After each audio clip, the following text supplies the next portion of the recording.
This guy was so bold to take a 16th century Headless Horseman's grey helmet to pawn shop and asked to sell it at high price. Rick was quick to inquire about the origin of this helmet. Customer Robert replied that the helmet had been purchased at a German antique helmet shop. Robert then invites Rick to try on the helmet. Given the customer's enthusiasm, Rick couldn't refuse and decided to wear the helmet. As Rick's head was so large, it almost got stuck. He described the helmet as heavy and dark but very cool.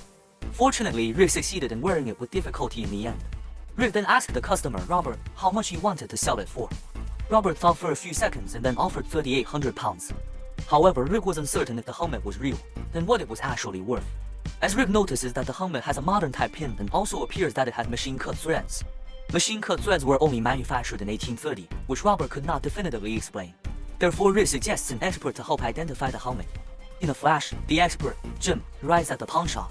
Jim holds the helmet carefully and tells everyone that the last 16th century knight's helmet sold for £23,000 a while ago.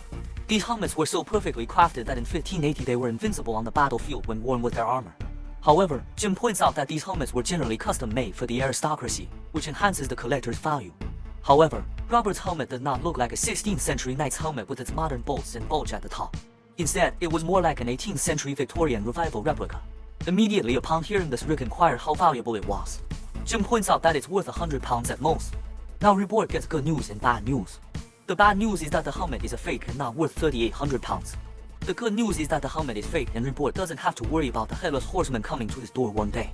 Rick stated that he only wanted the real helmet and had no interest in replicas to pay for them.